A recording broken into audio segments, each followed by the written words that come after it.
All right, so now that we know how to do one bun style, now we're gonna try practicing with two. So first is to determine where you want your part to be. I usually like mine off over to the side, so I'm gonna keep it over on the side. Another thing you're gonna wanna decide is how you want it to part in the back. Do you want it to have a diagonal? Do you want it to zigzag? Do you want it to be straight? Typically, I just opt for more of a straight look with it. So I take my finger. Some people prefer combs. I just like to use my hands and just do it by feel personally. But what you're gonna do is you're gonna take it from your part. So you have a side part. I'm gonna have to kind of make a little bit of an angle here if I want it to look more straight in the back.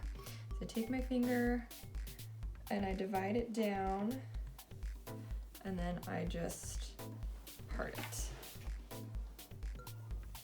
Like so.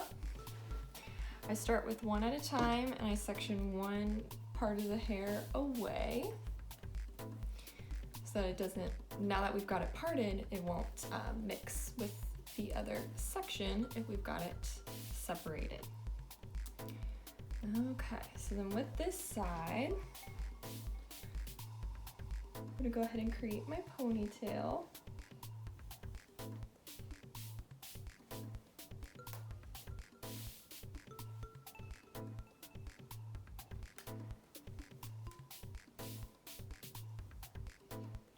All right, that's about where I want it. So then go ahead and twist that section.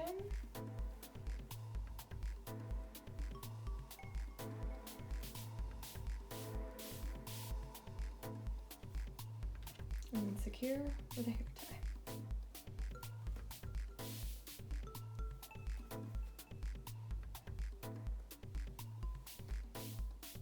Cool. All right, then same with this side.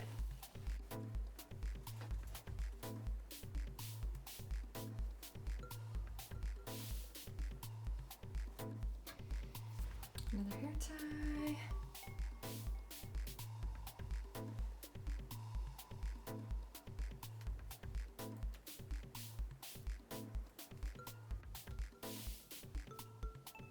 Okay, so this looks a little bit wild, even for me. So that's where the bobby pinning comes in again.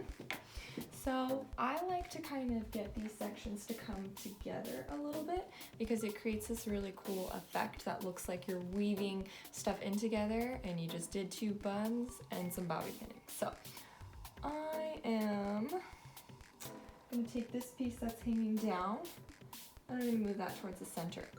Each time I do this style, it's a little bit different, so it's hard to teach exactly how to do it because it's gonna vary so much each time that you do your hair and depending on hair types, all that kind of stuff.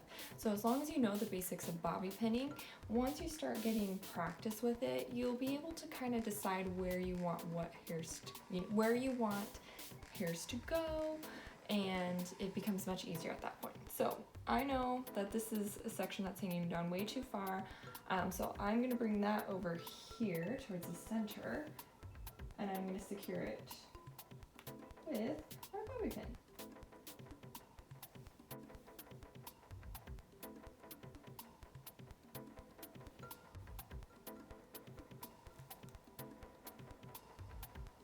And then I just start pinning sections. So that's wild and crazy.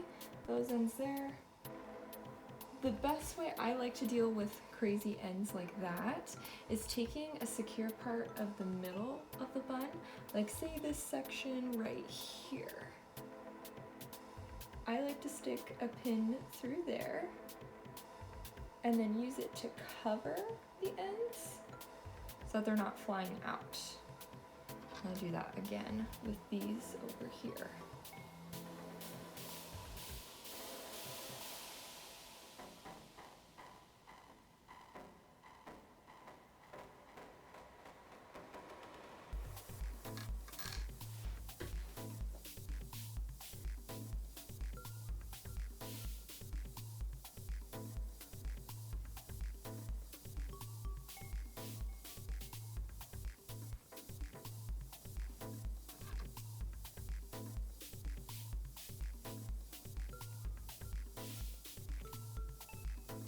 So you could leave the style just like that.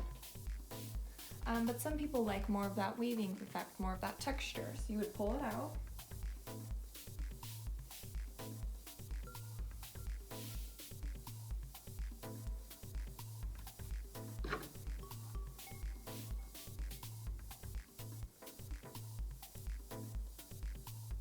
And then you have a little bit more to work with.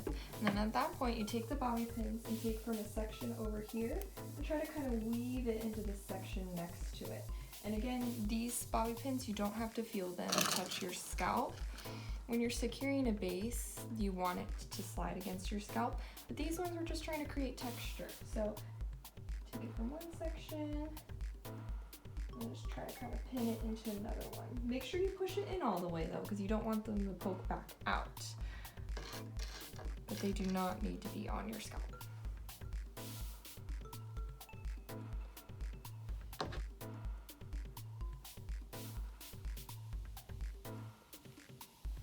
And so then that's a way you can do two buns, but it doesn't look like two distinct buns if you don't want it to. When you cross over the bobby pins and hairs into different sections, then it creates more of that pattern where it just looks like a fancy updo, and it wasn't really that much work. If you want it to be even more intricate, then you could do the same thing but create 3 buns at the base and then weave them all into each other, and then that creates even more of that texture and effect that makes it look, just gives it that extra step. It makes it look like it's fancier than it actually is. And then once you're done, you would just curl whatever pieces you want or flat iron, however you want that to look around the face, and then that's the style.